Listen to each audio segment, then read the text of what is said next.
Ótimo.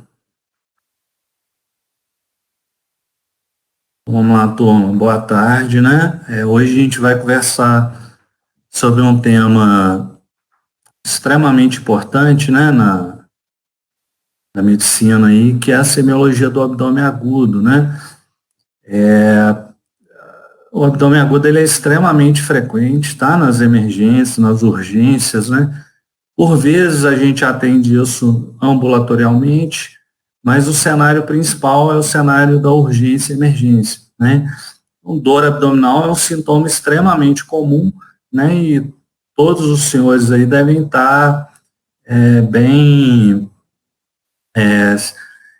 cientes aí, né, do contexto para que a gente possa atender o paciente da melhor forma possível.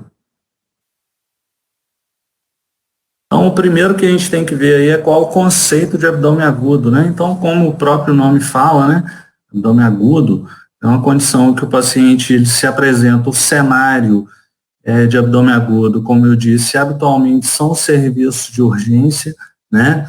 Esses pacientes, eles queixam, né? Nós vamos conversar aqui hoje sobre dor abdominal aguda, né? Então, existem causas para dor abdominal crônica, porém o nosso assunto hoje é um abdômen agudo. Então, tudo que eu me referi aqui são pacientes com quadro de dor abdominal aguda, geralmente súbita, né?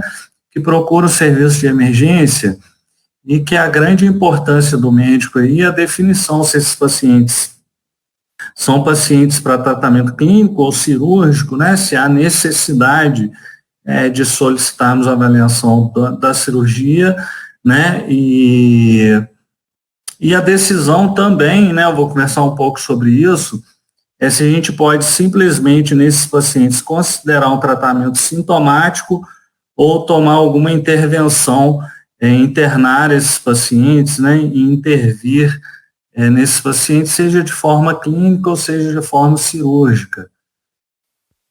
A dor abdominal, então, o abdômen, a gente costuma falar que é uma caixinha de surpresa, né? Por isso é importante colher uma anamnese muito bem colhida, né? Um exame físico bem feito, porque isso auxilia bastante no diagnóstico.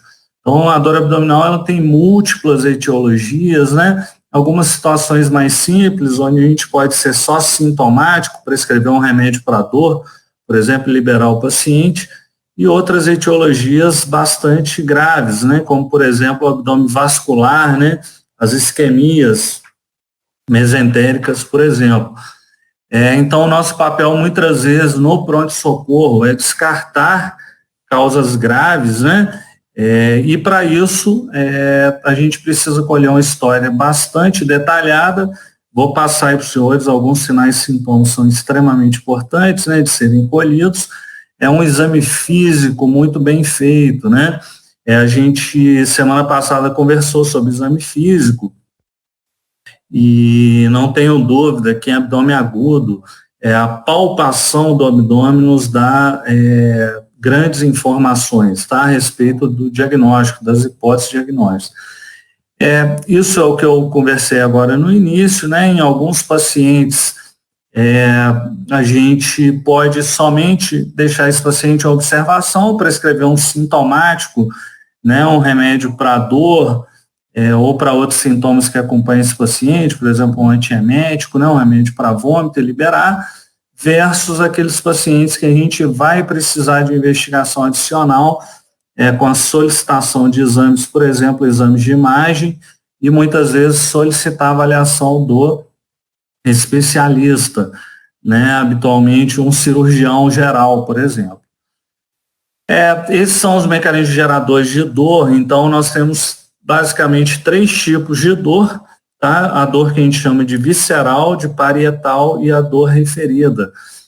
O que seria a dor? Eu já vi questão, inclusive, de prova de residência abordando esse conceito, tá? Então, uma dor do tipo visceral é aquela dor geralmente difusa. O paciente, ele, como ela vamos dizer assim, as fibras, né, que trafegam esse tipo de dor são fibras não mielinizadas, do tipo C, esses pacientes têm uma dor mais difusa, né? O paciente não consegue localizar muito bem a dor, né, essa dor abdominal geralmente vem acompanhada de fenômeno autonômico, por exemplo, náusea, vômito, alterações, né, intestinais, do hábito intestinal, sudorese e palidez. Se a gente for trazer isso para a prática e, né, quisermos aí exemplificar esse tipo de dor, por exemplo, a dor que ocorre na fase inicial da apendicite aguda. Então, o paciente com apendicite aguda em fase inicial, ele vai queixar uma dor mais difusa, né, uma dor ali periumbilical geralmente, né, e posteriormente, a partir do momento em que há peritonite, essa dor se localiza na fossa ilíaca direita habitualmente, né, mais frequentemente, e aí se torna uma dor que chamamos de parietal, né, quando já existe comprometimento do peritônio, peritonite. As dores originadas de vísceras ocas, né, costumam ser do tipo visceral, né, mal localizada, tá? Já a dor chamada parietal, vamos deixar um pouquinho aqui a dor referida para depois. A dor parietal, como eu disse, né, já tem origem no peritônio parietal, né? O peritônio parietal ele é inervado, né? Então já são mediada, uma dor mediada por fibra do tipo A, né, que são fibras mielinizadas, né? Então o paciente ele localiza de forma precisa a dor. Geralmente essa dor vem acompanhada de defesa, né, de contratura da musculatura abdominal. Então, como eu disse, o clássico exemplo é a apendicite aguda, né, onde o paciente de início tem aquele quadro pouco referido de dor difusa e posteriormente esse paciente localiza, né, a dor dele, né, a partir do momento em que há um comprometimento, né, do peritônio parietal, esse paciente geralmente localiza a dor no quadrante inferior direito, mais frequentemente, tá? A dor chamada dor referida, é aquele paciente que queixa dor em topografia distante, né, da sede real né, da situação. Então, por exemplo, um paciente com colecistite aguda, por exemplo, né, com a inflamação da vesícula, ele pode queixar dor, por exemplo, na região escapular direita, né, pode queixar dor no ombro direito. Então, isso tem a ver com os dermátomos, né, são essas áreas de pele, né, que muitas vezes são inervadas por um ramo ali, né, uma fibra dorsal ali, sensitiva, originada no mesmo ponto na medula onde sai a inervação para essas vísceras. Então, o clássico, né, da dor referida, isso é diferente de irradiação, né? Então, o clássico de dor referida, o exemplo mais clássico que a gente tem, como eu disse, é a colecistite aguda, né, onde o paciente ele pode sentir dor, né, distante do órgão sede, que é a vesícula. Então, os pacientes podem queixar dor no ombro, dor escapular direita, tá? Como caracterizar a dor abdominal? Então, é extremamente importante naqueles pacientes que queixam dor abdominal aguda, que a gente caracterize primeiro essa dor abdominal antes, na anamnese, de partirmos para a coleta de outros sinais e sintomas. Então, por exemplo, o modo de início, né, o caráter da dor, o caráter é bastante importante. Então, vou dar alguns exemplos aqui. Por exemplo, o paciente com os quadros de cólica biliar, por exemplo, colecistite aguda, né, que podem gerar dor abdominal no pronto-socorro, geralmente tem uma dor mais do tipo cólica, né? O paciente, por exemplo, com a doença ulcerosa péptica, vamos imaginar um paciente que perfurou, por exemplo, uma úlcera péptica, ou qualquer paciente que tem um abdômen agudo perfurativo, né, perfurou, por exemplo, uma alça intestinal, os pacientes têm uma dor no caráter, né, muito súbito, muito paroxista e muito intensa já no início, né, descrita muitas vezes como uma pontada, né, o paciente fala que parece tomar uma facada, tá bom? No abdômen agudo, por exemplo, perfurativo. Então, esse caráter da dor é bastante importante, né? Pode ser em queimação, pode ser em cólica, pode ter um caráter contínuo, por exemplo, as afecções do pâncreas, né? Então, a pancreatite aguda, por exemplo, que é um abdômen agudo inflamatório, o paciente costuma queixar uma dor do tipo contínua, né? Então, aquela dor que vem e fica o tempo todo doendo. É importante a gente, né, colher informações sobre a intensidade dessa dor, né? Por exemplo, os pacientes que têm abdômen agudo vascular, isquemia mesentérica, eles têm uma dor muito intensa, né? E muitas vezes um exame físico desproporcional. Às vezes o paciente chega no pronto-socorro queixando muita dor abdominal, né? E quando a gente examina, não há grandes alterações no exame físico. A localização, não tenho dúvida que é importante, né? Então, baseado na localização, né, a gente aprendeu as regiões do abdômen na primeira aula, então é extremamente importante eu localizar essa dor, né? Então, por exemplo, é uma dor epigástrica, se é uma dor epigástrica, pode sugerir alguma doença, né, do pâncreas, pode sugerir alguma doença da vesícula, né, uma úlcera péptica, por exemplo, uma dor de hipocôndrio direito, né, já me chama atenção, por exemplo, para a vesícula, né, só um segundo, gente. Bom, pega o Boris aí. O Boris incomodando aqui, gente. Quer vir para a sala. Desculpa. Localização, então, voltando aqui. Por exemplo, uma dor localizada no hipocôndrio esquerdo. Pega ele aí. Uma dor, por exemplo, no hipocôndrio esquerdo pode me sugerir algo, por exemplo, em relação ao baço, né?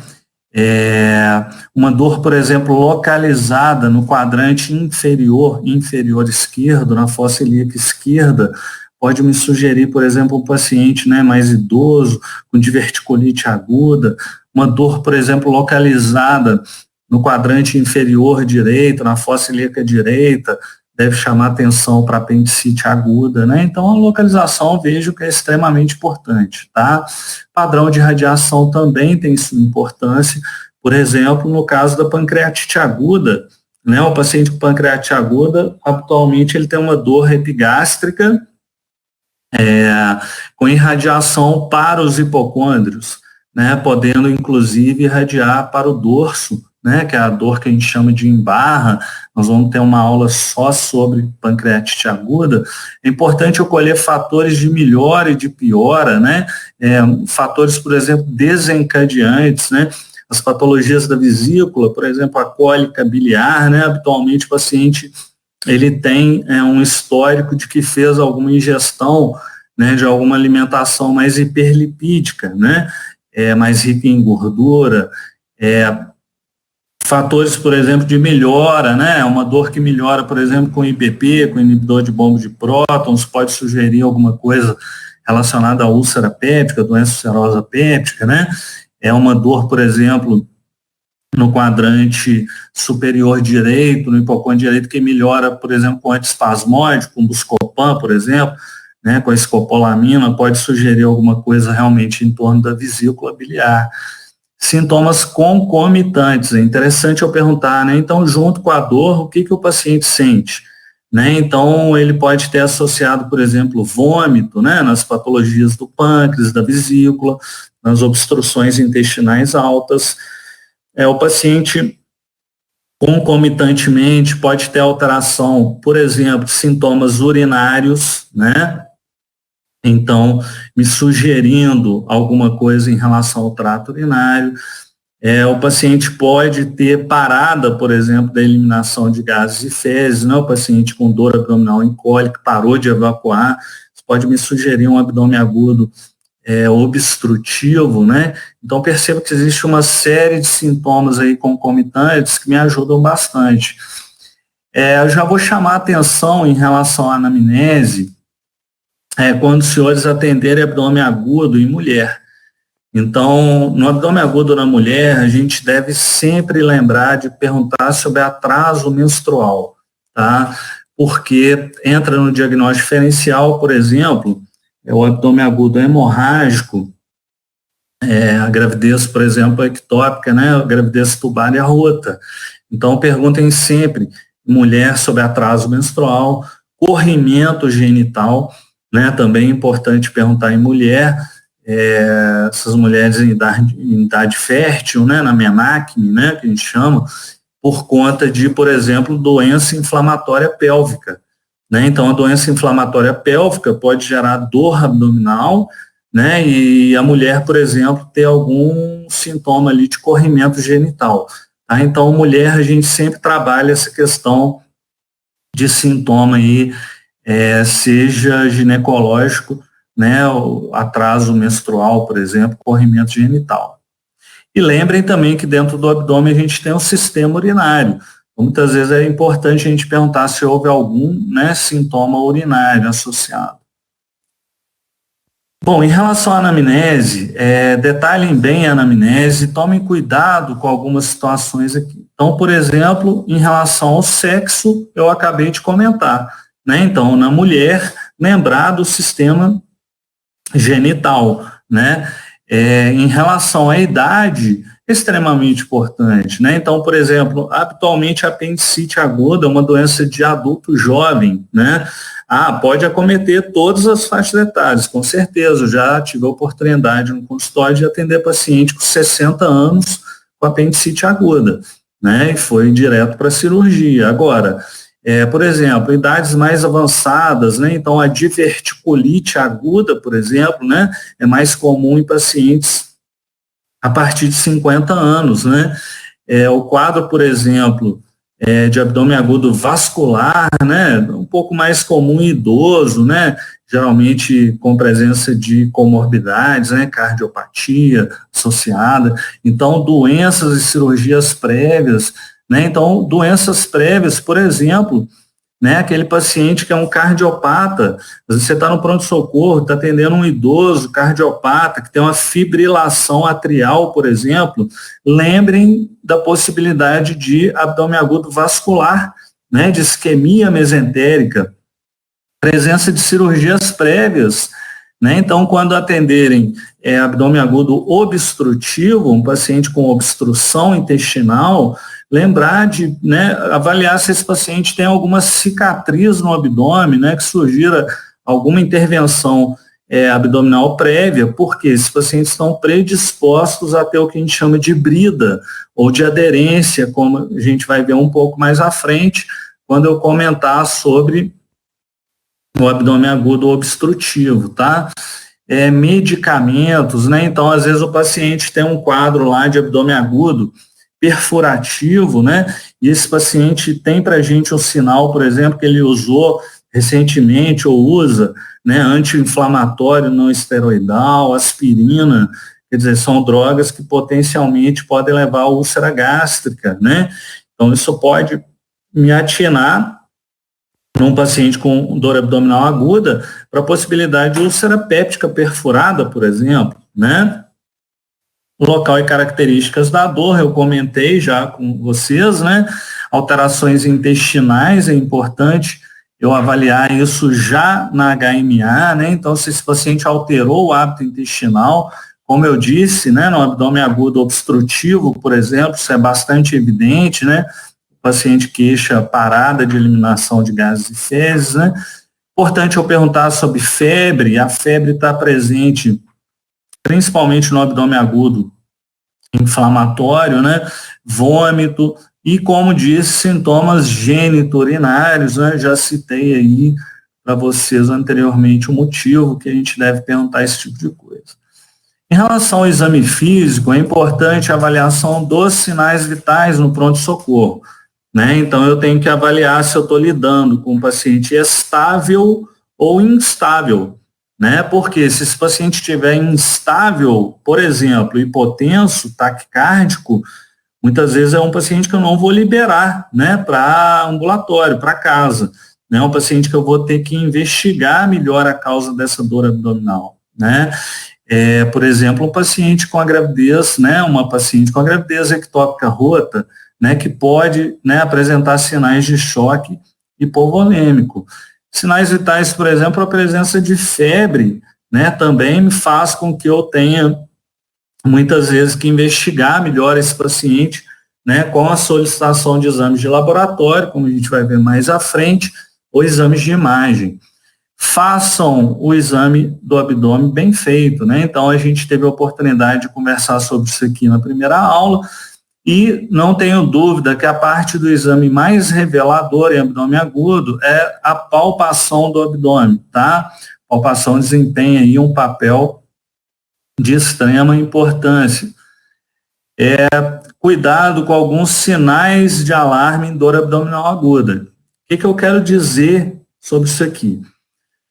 Quando vocês estiverem no pronto-socorro, lá de plantão, nas urgências, né, nos setores de urgência e emergência, e atenderem abdômen agudo, pacientes com dor abdominal aguda, se atenham para esses sinais e sintomas, né, na verdade, sim, para esses sinais de alarme.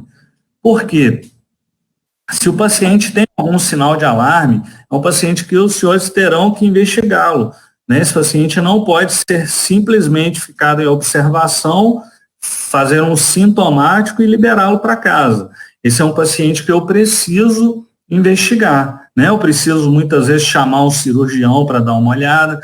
Então, aqueles pacientes que têm sinais de má perfusão, instabilidade hemodinâmica, a presença de febre, aquele início súbito de intensidade máxima desde o início, tá? Isso aqui eu destacaria, por exemplo, o abdômen agudo perfurativo, onde isso aqui pode ocorrer, tá? Então, o paciente habitualmente ele consegue demarcar bem o horário, né, onde houve a perfuração da víscera oca, né, por conta desse início aí muito intenso já, né, o início súbito ali já com intensidade máxima desde o início. Pacientes com idade acima de 65 anos, tomem cuidado, porque esses pacientes podem ter sintomas mais frustros, né, e serem pouco valorizados no pronto-socorro, e o paciente ser liberado para o domicílio de forma equivocada, tá? Pacientes com imunossupressão também são pacientes que podem ter sintomas mais frustros, né? A presença do etilismo, importante eu investigar, o etilismo pode caminhar aí, por exemplo, um diagnóstico diferencial de uma pancreatite aguda, né? Muitas vezes uma pancreatite crônica agudizada, a presença de doença cardiovascular, então, como comentei há pouco, né? A doença cardiovascular num paciente idoso com dor abdominal aguda deve me levar a pensar num quadro, por exemplo, de um abdômen vascular, de isquemia mesentérica. Por outro lado, o paciente pode descompensar alguma doença prévia, né? Então, são pacientes mais complicados aí do ponto de vista clínico. Paciente com cirurgia abdominal recente, né? Cuidado com as deiscências, por exemplo, de sutura, né? As perfurações, o pneumoperitônio, início da gravidez, tá? Então, gravidez, atraso menstrual deve chamar atenção para a possibilidade de gravidez tubária, né, de gravidez ectópica, né, então aquela gestação onde o embrião ele se implanta fora da cavidade uterina, né, o mais comum é na tuba uterina, tá? Vômitos associados, sinais de irritação peritoneal ao exame do abdômen, né, pode sugerir realmente esse paciente é um paciente que precisa que eu avance com ele na propedêutica, né, e não simplesmente faça algum sintomático e libere esse paciente para casa. Quanto à etiologia, isso aqui é para ficar mais didático, né, a gente costuma separar o abdômen agudo, em termos de raciocínio, porque cada um deles tem algumas nuances, em 5 classes. Então, abdômen inflamatório, perfurativo, e no próximo slide o hemorrágico e o abdômen agudo obstrutivo, tá? Então, aqui são alguns exemplos de abdômen agudo inflamatório, não tenho dúvida, são extremamente comuns, tá? No ambiente de pronto-socorro. O abdômen agudo perfurativo, com a perfuração, por exemplo, da úlcera péptica, perfurações intestinais, né? O abdômen agudo vascular, seja por obstrução arterial e venosa de artérias mesentérica superior e inferior.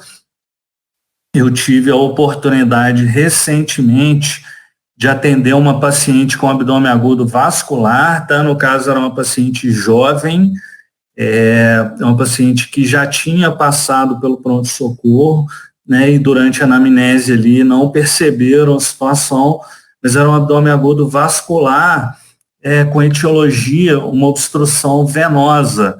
O que me chamou a pensar nisso? Apesar que era uma paciente jovem, essa paciente ela tinha um diagnóstico de trombofilia, né, ela já tinha uma tendência à trombose venosa, né, tanto venosa quanto arterial. Essa paciente ela tinha tido alguns abortos de repetição, tá, com histórico de trombose placentária. Então ela chegou no pronto-socorro, né, para a gente com um quadro de dor abdominal intensa, e a tomografia com contraste mostrou que tratava de uma paciente com a trombose da veia porta, com extensão para a mesentérica superior, tá? Então, a paciente que a gente iniciou a anticoagulação e ela ficou super bem.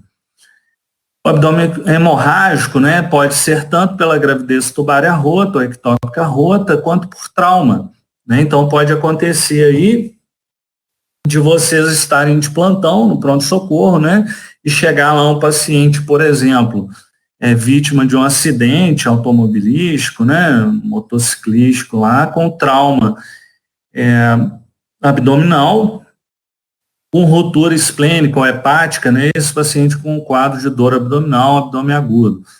O abdômen obstrutivo são as obstruções intestinais. Eu vou conversar mais à frente sobre ela.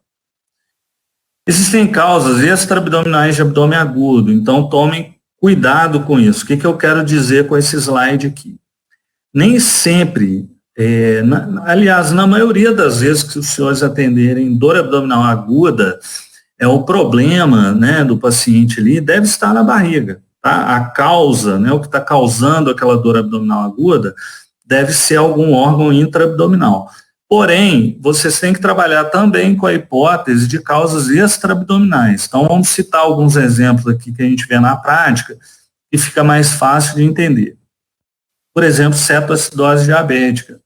Tá? Quando atenderem crianças, por exemplo, com cetoacidose diabética, vocês vão perceber que essas crianças costumam muito frequentemente cursar com dor abdominal. Tá? Intoxicações, por exemplo, pelo chumbo, tá? Que é chamado saturnismo, também é uma causa de dor abdominal, né? De abdômen agudo, né? Fibromialgia. Paciente, às vezes a gente vai examinar o abdômen, isso aqui eu já peguei na prática, na inspeção do abdômen a gente vê lesões de herpes zoster. Então o diagnóstico está feito, né? Somente a inspeção. Tá? Eu já tive uma paciente com quadro, né, de abdômen agudo, onde o diagnóstico saiu simplesmente a inspeção do abdômen.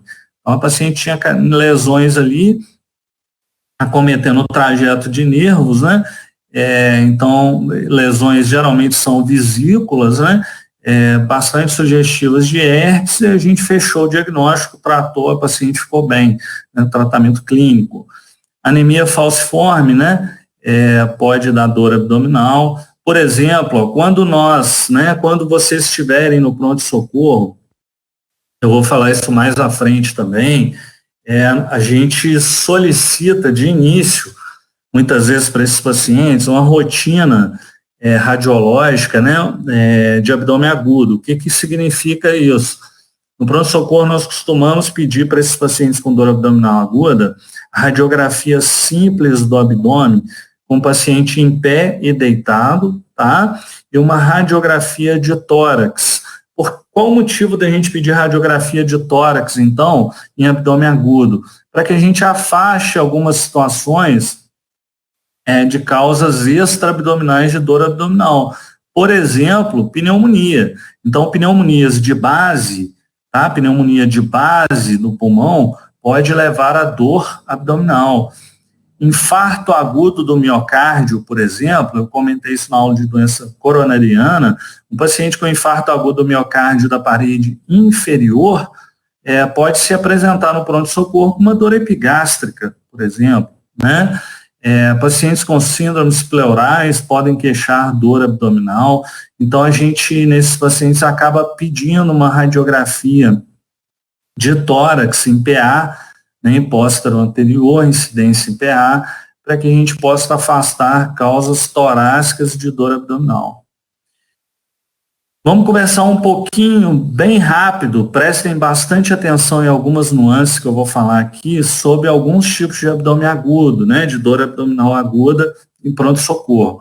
Primeiro aqui a apendicite aguda. Então, como eu disse, atualmente um paciente mais jovem, apesar que a apendicite aguda pode ocorrer do indivíduo desde a criança até o idoso, né, mas é mais comum em adulto jovem.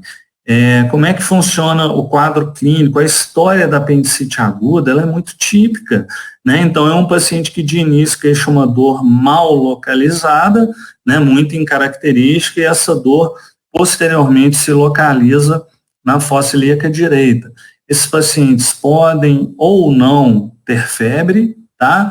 E no exame físico, a palpação, esses pacientes têm sinais de irritação peritoneal na fossa ilíaca direita. Então, por exemplo, a presença de defesa, de contração, o Boris me assusta, gente, de contração, né, involuntária ali da parede abdominal, de defesa na fossa ilíaca direita, e o chamado sinal de Bloomberg, né, que é aquela descompressão brusca dolorosa na fossa ilíaca direita. Muito frequentemente, o paciente com apendicite aguda, ele queixa, ele nos refere a uma anorexia, uma perda do apetite, tá? É muito incomum o paciente com apendicite aguda no pronto-socorro querer se alimentar, né? Tá com o apetite preservado.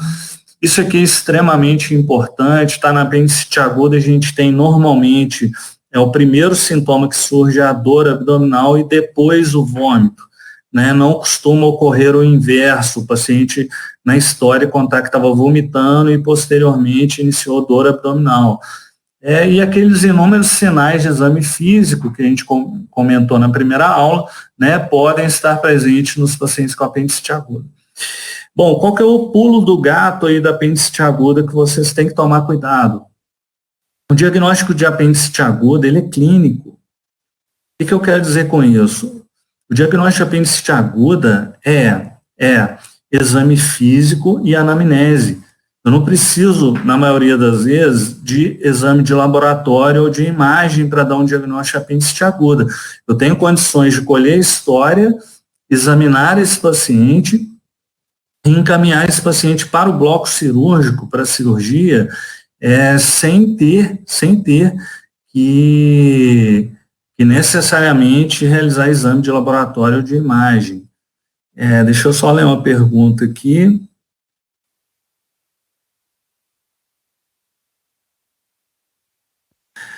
Sim, o diagnóstico aí, Maria Tereza, é muito mais difícil, não tenha dúvida, tá? Vou te dar um exemplo em relação à colecistite. Pacientes graves, então, por exemplo, pacientes de CTI, podem ter um quadro de colecistite aguda, que nós chamamos de alitiásica, sem cálculo, né? Muitas vezes por isquemia ali da parede da vesícula. Não tenho dúvida que esses pacientes vão se comportar mais grave, porque muitas vezes o diagnóstico ele é dificultado e às vezes a gente acaba dando um diagnóstico um pouco mais tardio, né? E nesses pacientes a gente acaba muitas vezes precisando de exame de imagem, né? Seja, por exemplo, uma ultrassonografia no caso da colecistite aguda ou a tomografia no caso da apendicite aguda, tá? Mas com certeza são diagnósticos muito mais difíceis por conta do paciente não interagir. Nunca tive a oportunidade de ver um quadro de apendicite aguda no paciente CTI, assim, paciente que internou por outro motivo, né? Agora, colecistite pode acontecer, tá? Eu já pude presenciar a colecistite que a gente chama de alitiásica, né? Que pode ocorrer em pacientes graves do CTI, pacientes com sepse, né? E aí o diagnóstico realmente ele se torna um pouquinho mais complexo, tá bom? Vamos à frente aqui. colecistite aguda. Bom, vamos lá. Como eu estava falando aí, né, conversando aí com a Maria Tereza, respondendo a questão dela, é o seguinte: a colecistite aguda, em mais de 90 a 95% das vezes, vocês vão se deparar com a colecistite aguda que nós chamamos de litiásica, ou seja, o paciente tem um histórico anterior de colelitíase, de cálculo na vesícula, esse cálculo obstrui, né, a saída da vesícula e o paciente tem um quadro de colecistite aguda. É pouco comum a colecistite alitiásica, mas o exemplo já está dado aí, por exemplo, naqueles pacientes, né, de CTI, pacientes graves, né, muitas vezes com mecanismo isquêmico. Geralmente o paciente com colecistite aguda, ele vai apresentar um quadro de dor habitualmente hipocôndrio direito, pode ser epigástrica também, tá? Essa dor de início ela é incólica e passa a ser contínua. Bom, o paciente com colecistite aguda, inflamação da vesícula, essa dor, habitualmente, ela dura mais que 6 horas, tá? O paciente ele já vem para o pronto-socorro com um quadro de dor mais contínuo, né, com um período mais prolongado de dor. Diferente da cólica biliar, né, que é um quadro mais agudo ali, a dor dura poucas horas, né? Esses pacientes podem, frequentemente, têm febre, podem não ter, tá?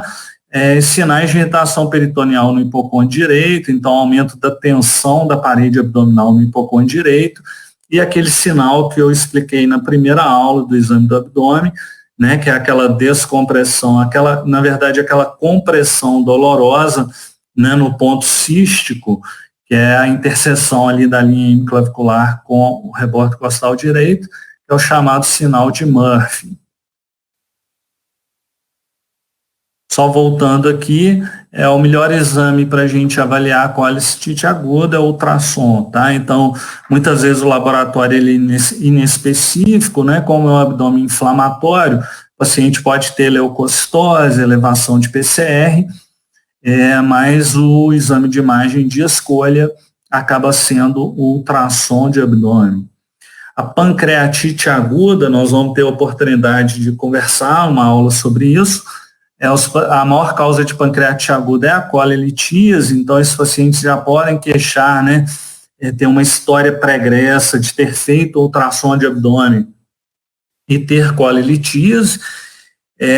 Só um parêntese sobre colelitíase, hoje as pessoas que têm cálculo na vesícula e não têm sintoma, a gente pode desenvolver uma conduta expectante, tá? E nem sempre indicar cirurgia para esses pacientes, mas explicar para eles que um dia eles podem ter alguma complicação da colelitíase.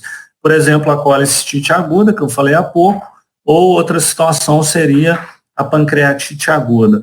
Obviamente, alguns pacientes têm cálculo na vesícula, identificados ao ultrassom, por exemplo, como achado, esse paciente não tinha sintoma.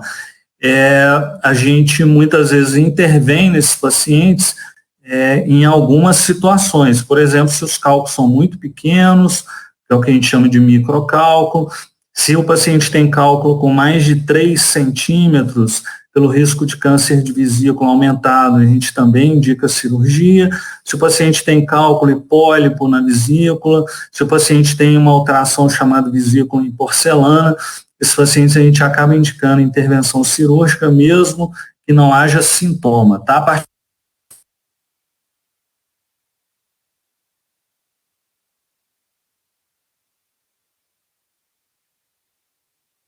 Policistectomia está indicada. Esses pacientes, então, com pancreatite aguda costumam ter dor no abdômen superior, acompanhada de vômito, tá? Muito comum. Pode ou não ter febre, tá? Sinais, às vezes, o pâncreas não dá muito sinal ao exame físico, mas às vezes os pacientes podem ter uma certa defesa no epigástrio, tá? Ou às vezes até nos hipocôndrios, e aqueles sinais cutâneos que eu falei na primeira aula, o sinal de Cullen e de Gray-Turner, que são incomuns, né, mas podem ser vistos em pacientes com pancreatite aguda grave, né? Então, o sinal de Cullen é aquela equimose periumbilical e o sinal de Gray-Turner, que é aquela equimose da região dos flancos, tá bem? Então, a gente vai ter a oportunidade de ter uma aula só para discutir pancreatite aguda, não cabe hoje aqui eu traçar algum detalhe sobre isso.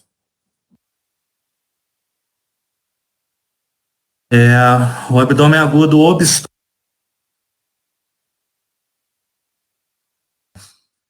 Abdômenes agudos aí inflamatórios, né, os mais comuns, tá?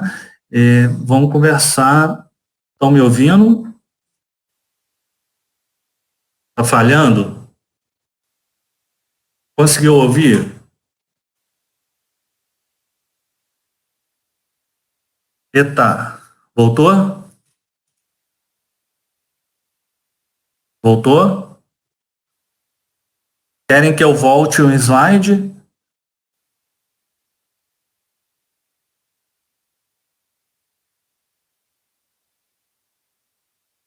Posso falar? Tá ok aí? Beleza? Que coisa, hein? A internet está tranquila aqui.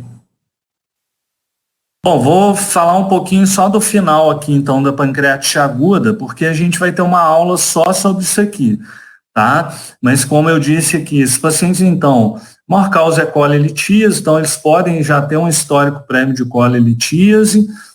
Esses pacientes habitualmente têm uma dor que a gente chama enfaixo, uma dor no abdômen superior, podendo irradiar para o dorso, muito frequentemente acompanhada de vômito, tá? Os pacientes podem ou não ter febre, sinais de irritação peritoneal, aumento, por exemplo, da tensão da parede abdominal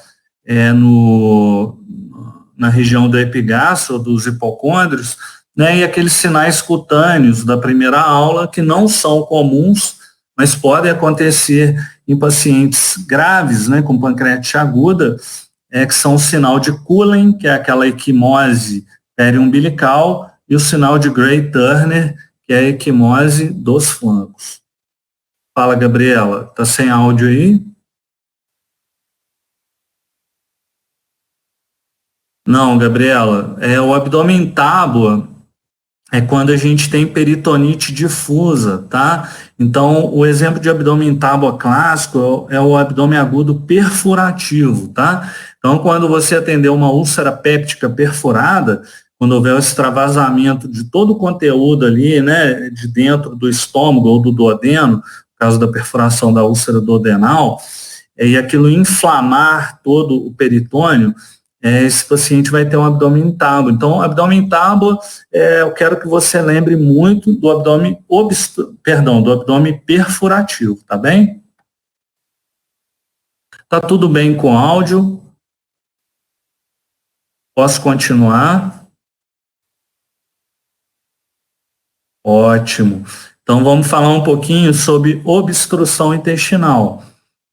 É muito comum, tá? No pronto-socorro, então é bem interessante que vocês conheçam bem o assunto. Bom, vamos lá. Para conversar sobre abdômen agudo obstrutivo, eu já quero falar, deixa eu só ver um negócio aqui. Quero falar para vocês o seguinte. Dividam em relação ao raciocínio clínico, o abdômen agudo obstrutivo em dois tipos. Então, o que a gente chama de obstrução alta e obstrução baixa. Então, eu vou explicar isso dando um exemplo para vocês. Vamos pegar um paciente com abdômen agudo obstrutivo, onde o sítio de obstrução é baixo. Por exemplo, o paciente chegou no pronto-socorro para vocês, vou dar aqui vários exemplos. Como, por exemplo, a obstrução intestinal do cólon, do intestino grosso. Vamos pensar uma obstrução, por exemplo, de sigmoide por conta de um tumor no sigmoide, tá? Ou outra situação, vocês estão de pronto-socorro e atenderam um paciente com um quadro de abdômen agudo obstrutivo por um volvo, que eu vou mostrar mais à frente, do sigmoide, um paciente, por exemplo, com megacólon chagásico, tá? o que vai acontecer com esses pacientes? Quanto mais baixa a obstrução, esses pacientes vão queixar muito rapidamente a parada da eliminação de gases e fezes. Então, esse paciente, ele fala que parou de evacuar, inclusive de eliminar flatos, né, muito rapidamente. Então, de cólica abdominal, né, de dor abdominal em cólica, e o paciente está lá falando que não está evacuando, né, parou de eliminar gases e fezes, não está nem soltando o pulmão, né. Geralmente, nesses pacientes, vai haver um predomínio da distensão abdominal, então o paciente vai ter o abdômen muito distendido, um abdômen globoso, muito timpânico na percussão, tá? As náuseas e vômitos vão ser tardios. Então, esse vômito ele vai acontecer numa fase mais tardia e pode, inclusive, ser um vômito que a gente chama de fecaloide. O paciente ele pode vomitar fezes, tá? Conteúdo do vômito fecal, fezes. Os pacientes que têm quadros de obstruções intestinais mais altas, vamos pegar uma situação aqui. O paciente, por exemplo, tem um tumor, né, que está obstruindo o piloro. Então, o piloro ali, a saidinha do estômago ali para o duodeno, né? Esse paciente tem uma obstrução pilórica. O que vai acontecer com esse paciente? Ele vai ter muita náusea e vai queixar muito vômito. Esse vômito geralmente muito precoce, muito próximo do momento que ele se alimentou.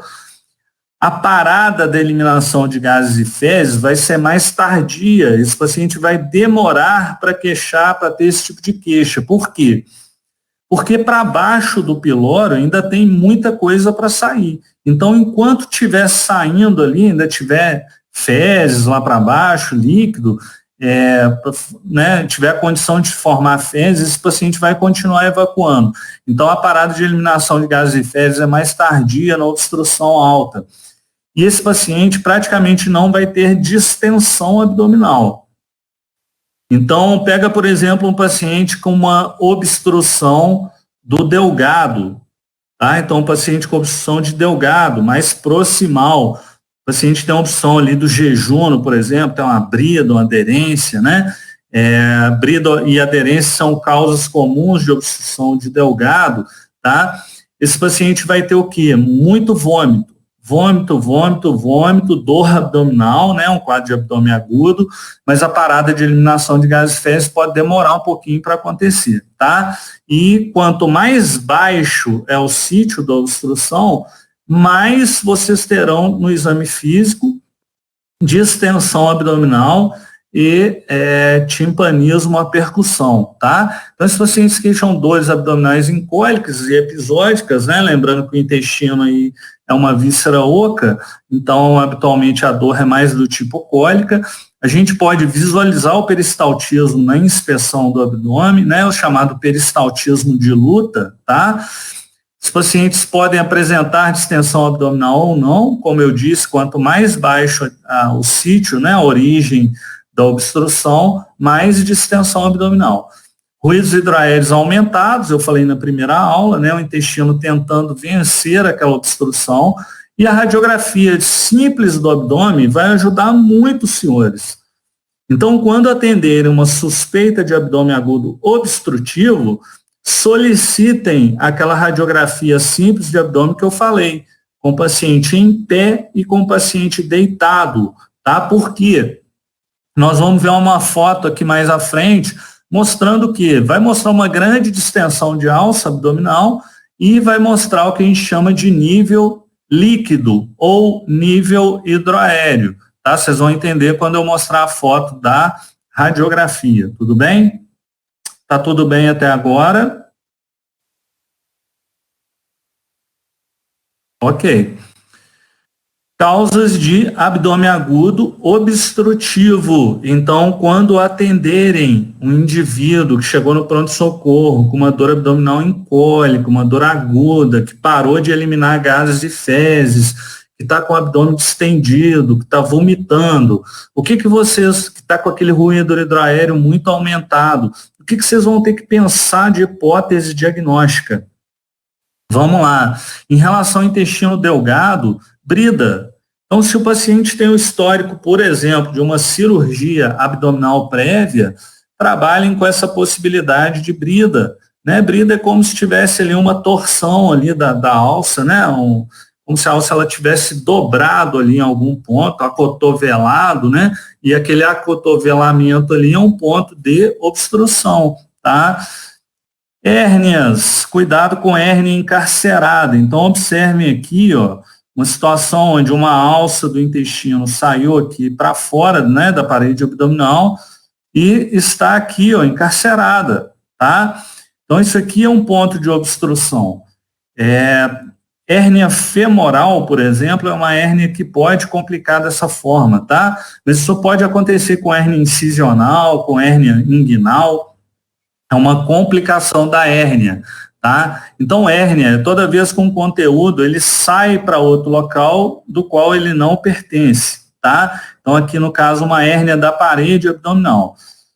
Essa hérnia pode estar encarcerada. O que é uma hérnia encarcerada? Quando a gente tem essa protrusão aqui, ó, e no exame do abdômen, a inspeção, a gente vê aquele abaulamento da parede abdominal, e eu não consigo retornar isso aqui para dentro. Essa hérnia não é redutível, tá? Então, isso é uma hérnia encarcerada. O grande problema aqui, ó, é quando eu tenho um pinçamento vascular nessa região. Então, se houver sofrimento vascular, eu tenho uma hérnia que nós chamamos de estrangulada.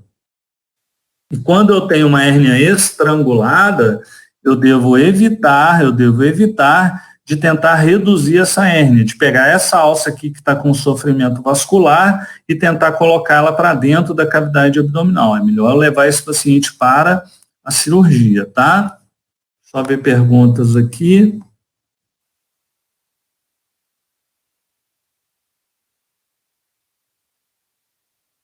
Sim. Bruna, esse pensamento aortomesentérico, ele é bastante raro, tá bom? É de diagnóstico muito difícil, a gente tem que pensar muito nisso aí. Eu tive a oportunidade de ver um caso até hoje na residência, mas é bastante incomum, tá? Mas pode acontecer como causa de abdômen agudo obstrutivo, sim, tá? Mas é bastante raro, eu nem coloquei aqui não. Eu pus as causas mais comuns, tá? Neoplasia de cólon é uma causa de abdômen de obstrução intestinal de cólon, do intestino grosso, é a principal causa de obstrução intestinal. Em pacientes com mais de 50 anos, tá? Só um pouquinho, tá, Eduardo? Só terminar o raciocínio. Então, neoplasia de cólon é a maior causa de obstrução do intestino grosso, do cólon, em pacientes com mais de 50 anos.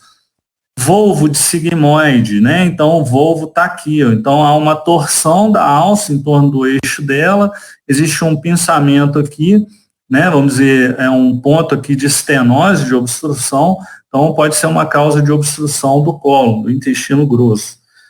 Isso aqui a gente pode ver, por exemplo, em pacientes com megacólon chagásico, tá? E aqui, causas de obstrução na infância. Então, aqui está mostrando aqui uma obstrução intestinal por ascaris, tá? Isso é pouco comum hoje em dia, mas como o país ainda é um país, né, vamos dizer, em desenvolvimento, em algumas áreas aí mais carentes, a gente pode ver esse tipo de obstrução por ascaris, né? E aqui, a chamada intussuscepção intestinal. Então, há essa invaginação aqui da parede da alça aqui para dentro da outra, né? Gerando um ponto aqui de obstrução. Imagine que aqui, ó, fica difícil de passar por aqui, ó. Então, é uma causa importante de obstrução intestinal em criança, tá? Que é a intussuscepção intestinal. Vamos lá. Então, o Eduardo, acredito que ele me perguntou o seguinte: no exame físico, tem como eu diferenciar uma hérnia estrangulada de uma hérnia encarcerada? Eu acredito que é essa a pergunta. Tem, muitas vezes tem, porque a hérnia, quando ela está estrangulada, então, quando há sofrimento vascular, muitas vezes você pode ter sinais flogísticos ali, tá? Então, a pele ali, né, ela tem alterações flogísticas mesmo, tá? E esses pacientes geralmente são mais graves, né, porque já existe sofrimento vascular. Mas não é tão simples assim também não, tá? O que a gente aconselha é o seguinte, quando tiver uma hérnia não redutível, que você não conseguir com o seu dedo colocar isso aqui para dentro, ou você tiver em dúvida se existe aqui já uma hérnia estrangulada ou não, é melhor a gente solicitar a avaliação do cirurgião, tá? Ele tem condições melhores de ver isso aqui. E aí, Eduardo, qual que seria o problema de você pegar uma hérnia estrangulada e jogar aqui para dentro?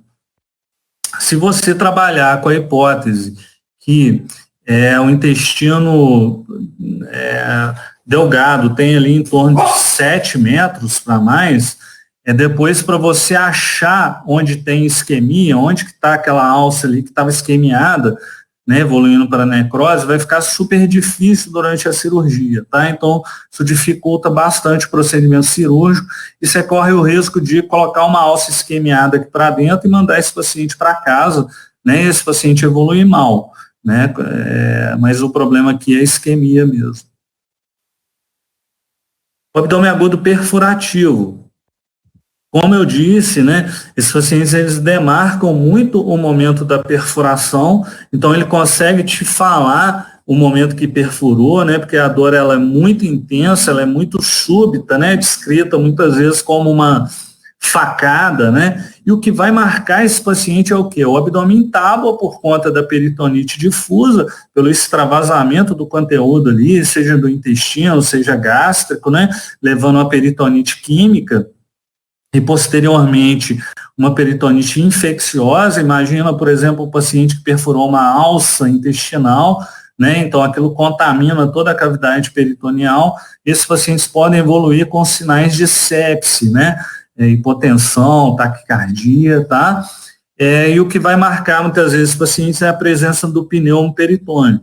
Então esses pacientes podem, dependendo do orifício, do tamanho da perfuração, fazer grandes pneumoperitônios, tá?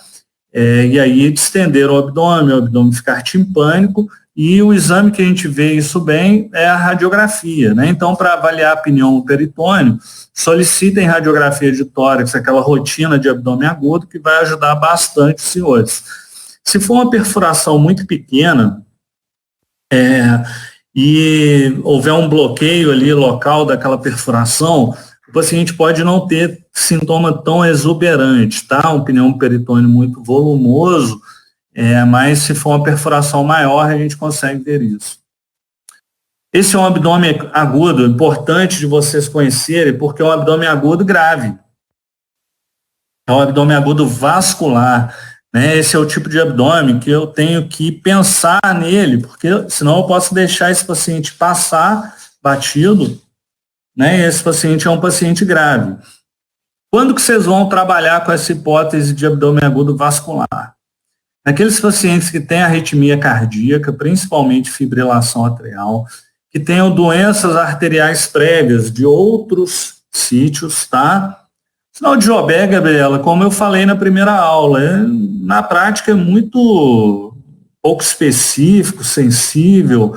Eu ensino ali porque a gente está na semiologia. Se eu estivesse dando uma aula aqui de gastroenterologia, possivelmente eu nem o citaria, não, tá?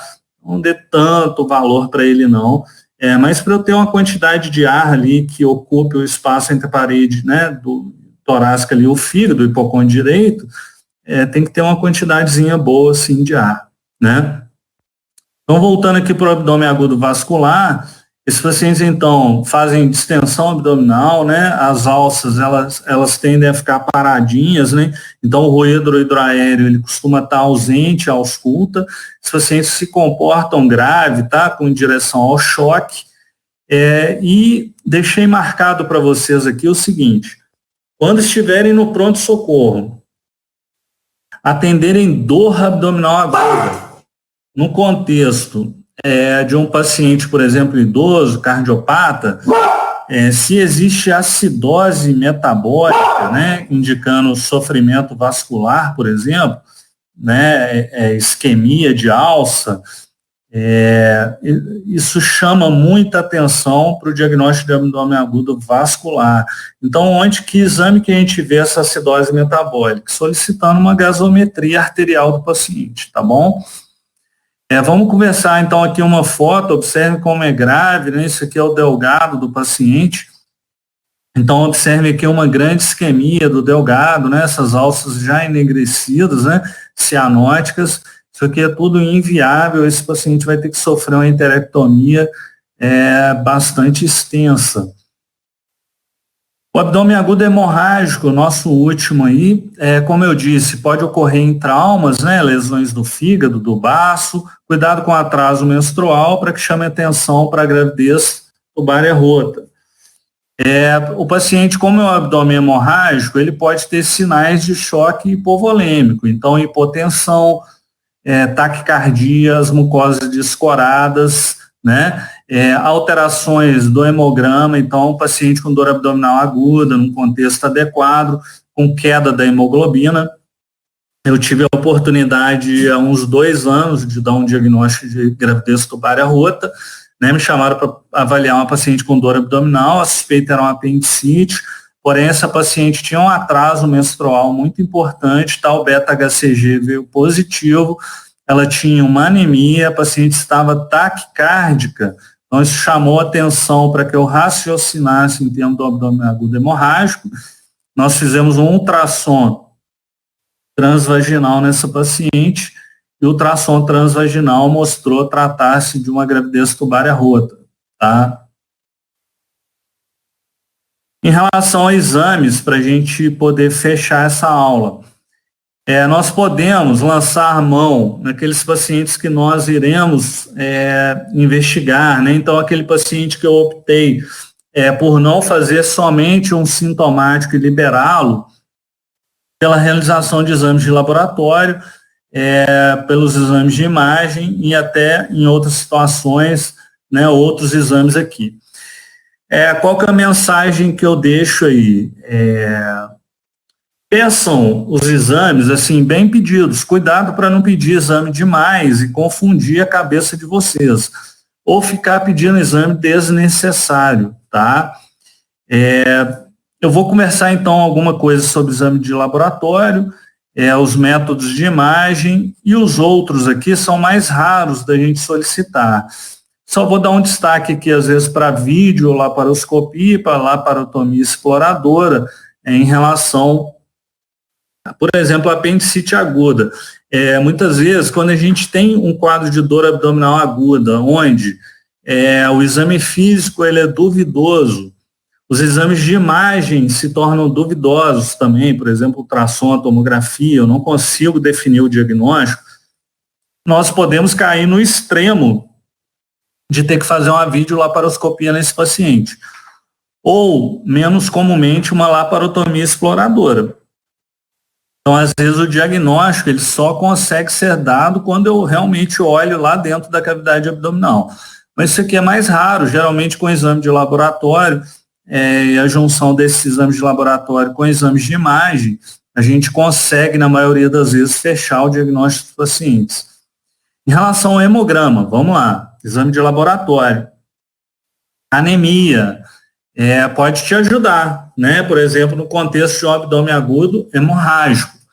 Leucocitose costuma estar presente nos abdômenes agudos inflamatórios. Porém, toma cuidado com esse parênteses que eu pus aqui, ó. Valor normal não exclui condição inflamatória. Então, presta atenção.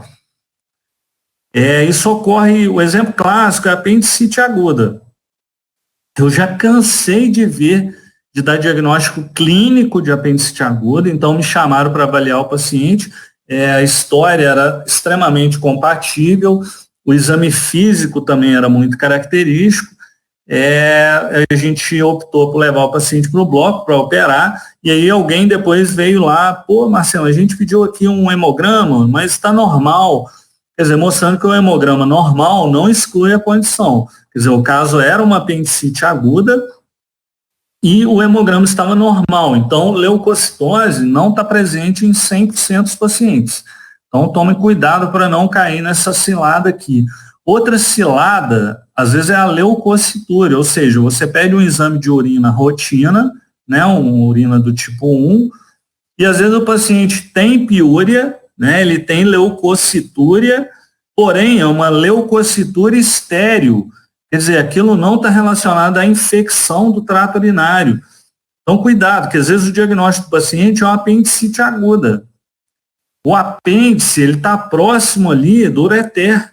Às vezes aquele processo inflamatório ali, periapendicular, se estendeu para a parede do ureter e o paciente está com leucocitúria, porém não é por infecção, é processo inflamatório. Então, a clínica é soberana. A anamnese e exame físico vai ser sempre soberano.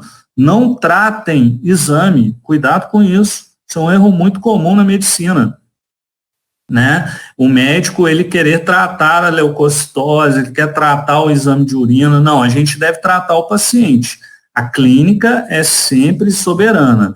O exame não pode ser o ator principal, ele é um coadjuvante. Por isso que ele se chama exame complementar, tá? Pigmentos biliares, algumas condições curso icterícia, hematúria, por exemplo, a hematúria pode sugerir uma cólica nefrética, por exemplo, né, um paciente com cálculo no ureter.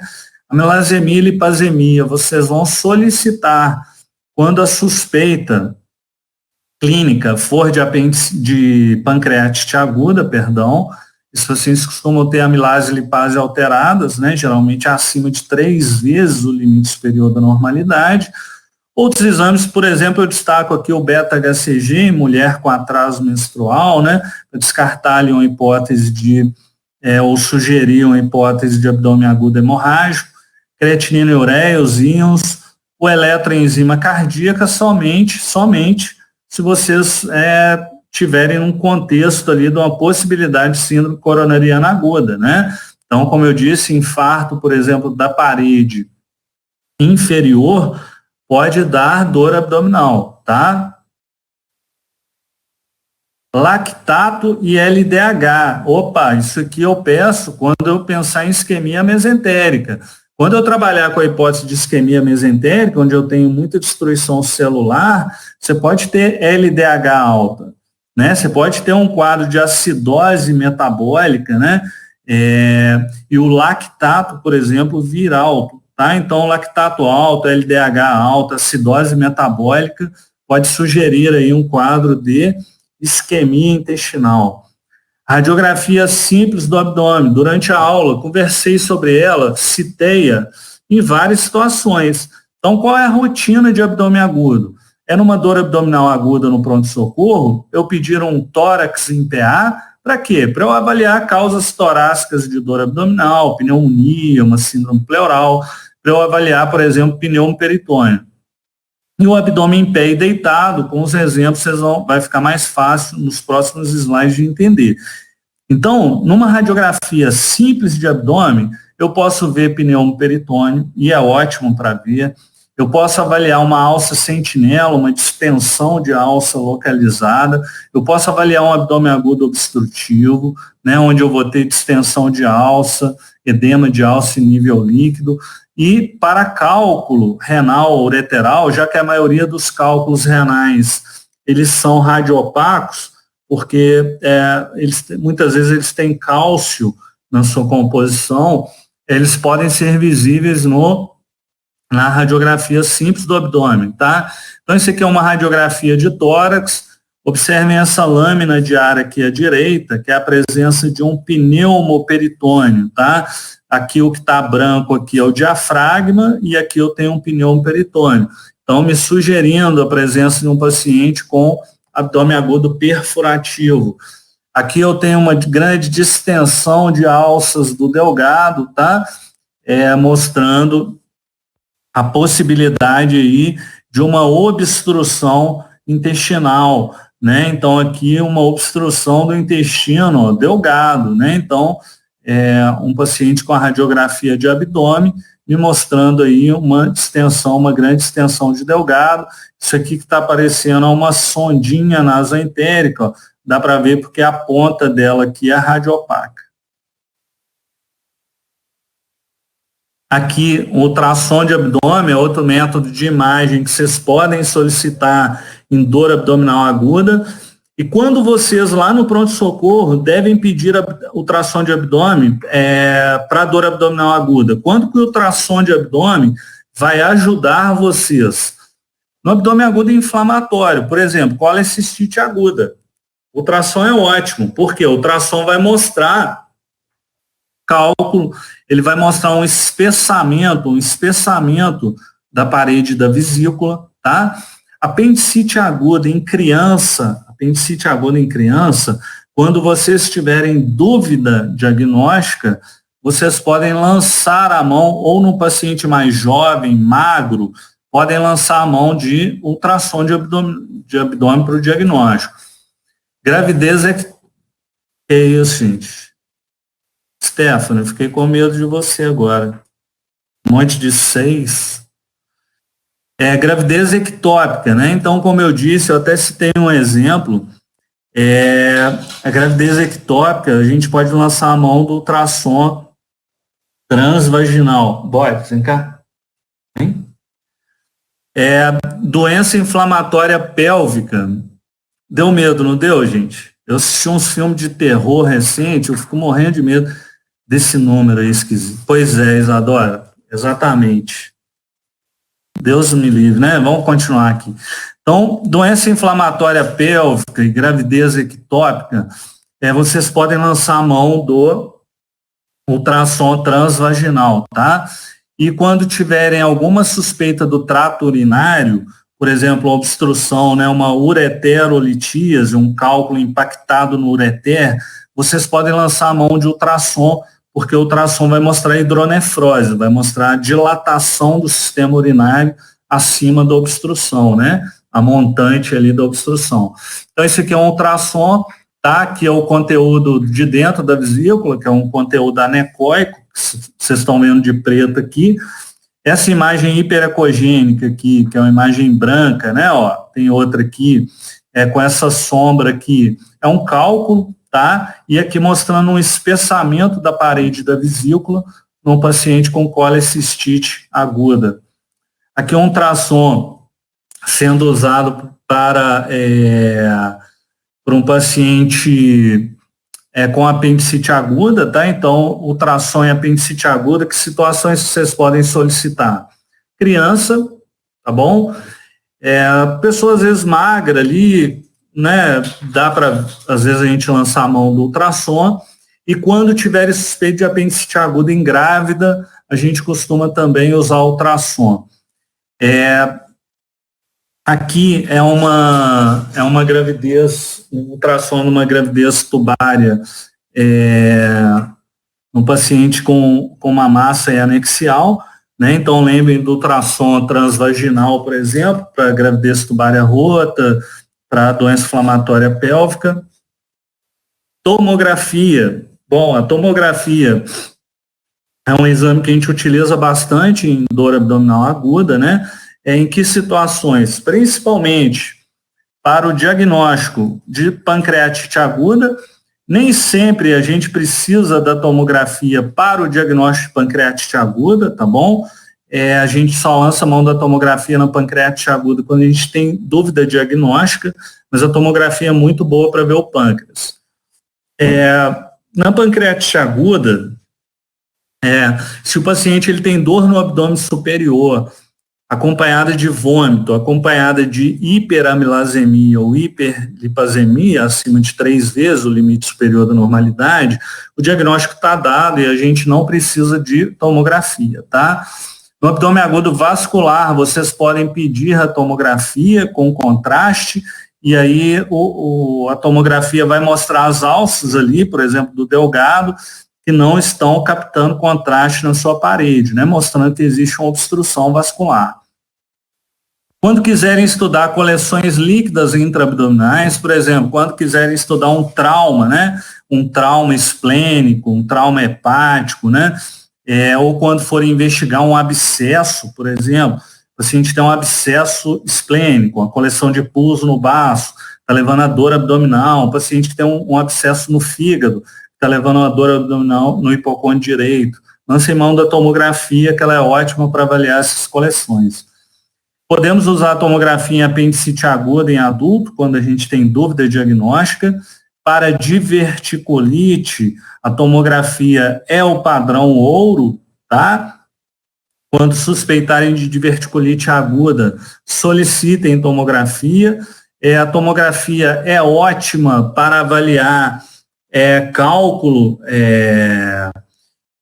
renal, tá? Então é o padrão ouro também. Então, quando quiserem avaliar bem um cálculo, por exemplo, pode estar ali no ureter, às vezes o ultrassom já mostrou uma hidronefrose, mas não conseguiu mostrar o fator obstrutivo. E aí o paciente ele tem uma hematúria, por exemplo, você está suspeitando de um cálculo obstruindo o ureter, a tomografia é bastante interessante, tá bem? Então aqui é uma tomografia sendo utilizada aí no paciente com apendicite aguda, tá? Então, a tomografia é um grande exame quando eu tenho dúvida, né? Quando a minha anamnese, meu exame físico não estão conclusivos a respeito da apendicite aguda.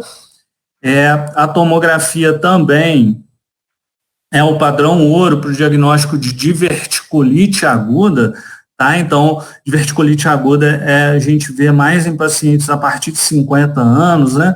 E principalmente em sigmoide. Por isso a tomografia, o quadro clínico geralmente é um abdômen agudo inflamatório, onde o paciente queixa dor, principalmente na fossa ilíaca esquerda, tá? E pode estar ou não acompanhado de febre, de defesa na região ali da fossa ilíaca esquerda, e o melhor exame é a tomografia, tá? Da pelve. Essa é uma tomografia do abdômen total, vocês vão dar o diagnóstico, com contraste. Então, a tomografia aqui mostrando, por exemplo, uma pancreatite aguda, tá bem? Aqui, observem aqui o rim esquerdo, e aqui a tomografia mostrando essa imagem branquinha aqui, ó, que é um cálculo no ureter, né, na junção ali ureteropiélica, tá bem? Observem essa foto aqui, essas alças de Delgado que captam contraste na parede. Observe que a parede da alça, né, ela capta contraste, ela está mais branquinha aqui, né? E observem essas alças intestinais aqui, ó, essas alças intestinais sem contraste. Bom, Eduardo, vamos lá. Pancreatite aguda com contraste, tá? Em relação a cálculo renal, não precisa de contraste, tá? Então, aqui o protocolo para avaliar cálculo renal não há necessidade de contraste. Isso aqui é um TC sem contraste. Para avaliar abdômen agudo vascular, aí sim, com contraste, tá bom? Então, observa aqui, captando contraste aqui, e essas alças aqui não captam contraste na parede, né? Mostrando que elas estão isquemiadas. Esse é o último slide, o tratamento, né, não é o nosso foco aqui, mas ele depende da etiologia, não tem como eu discutir aqui todos os tratamentos. Pacientes instáveis, a gente precisa estabilizar esses pacientes. Isso aqui é uma coisa que antigamente, né, os pacientes chegavam no pronto-socorro com dor abdominal aguda e sempre tinha aquela conversa assim, ó, não faz analgésico não, para não mascarar o quadro, não dá analgésico porque o cirurgião ainda vai avaliar. Isso aí não existe mais hoje, tá? A conduta hoje é não hesitar em administrar a medicação analgésica, porque os trabalhos mostraram que isso não altera o diagnóstico, tá? Então, pacientes que receberam analgesia para controle da dor, não alterou nenhuma hipótese diagnóstica no final das contas, tá? Esses pacientes tiveram o diagnóstico correto. Espero que tenham curtido a aula, né? Eu acho que essa aula ela é extremamente importante e interessante, porque é um tema muito comum na urgência, né? Vocês vão se deparar muito com dor abdominal e tomem muito cuidado, tá? Dor abdominal não é um diagnóstico. Não é um diagnóstico. Dor abdominal é um sintoma, então vocês precisam correr atrás do diagnóstico. Puxa, tem situações que eu posso atender o paciente, fazer um sintomático e liberar esse paciente? Tem. mas na maioria das vezes vocês tome cuidado com aqueles sinais de alarme, tá? Então a gente não pode chegar um paciente no pronto-socorro com a dor abdominal, né, com uma dor, por exemplo, no abdômen superior, com histórico prévio de colelitias, vomitando, vocês darem lá um Buscopan, um Plasil e mandar para casa, porque vocês podem estar mandando para casa um paciente com pancreatite aguda, por exemplo, tá?